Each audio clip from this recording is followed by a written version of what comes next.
ከዚህ በመቀጠል እንግዲህ መሀላችን ላይ ብዙ አንጋፋ ሰዎች አሉ፣ አንጋፋ ተጫዋቾች አሉ።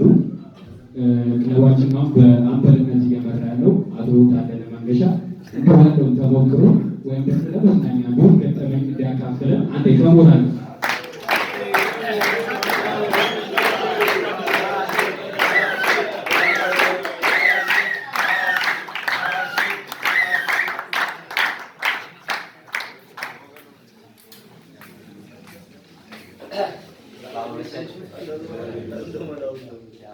በዚህ አበቃም ፈጣሪ በመጀመሪያ ደረጃ ትልቁ ምስጋና የሚወስደው እሱ ነውና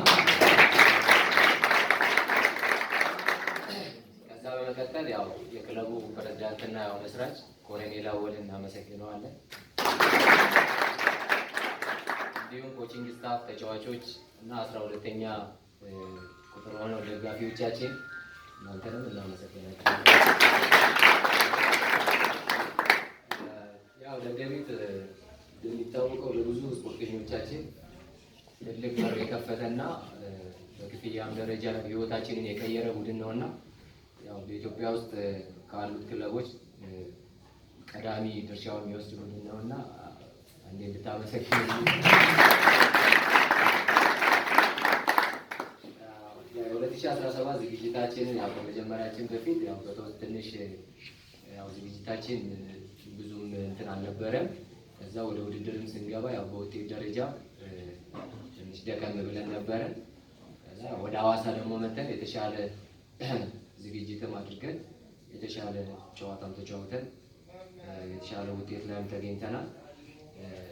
በዚህ አጋጣሚ የሆቴሉንም ሰራተኞችንም እንዲሁም የሆቴሉን ስራ አስኪያጅ ባለቤቶችንም አንዴ እንድታመሰግኑልኝ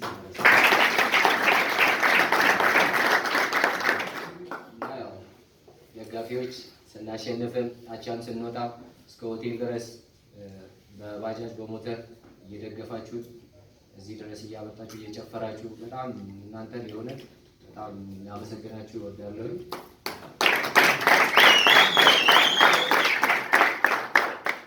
ደደቢት አጋጣሚ ሆነው አንድ ከያንግ አፍሪካ ጋር ስንጫወት 4 እኩል ወጥተናል እና አጋጣሚ ሆነው አራተኛውን ጎል እኔ ነበርኩ ያገባሁት።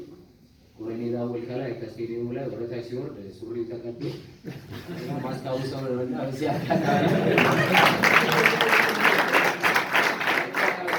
2018 እንገናኝ በሰላም ፈጣሪ እዛ ያለ ሰላም አመሰግናለሁ።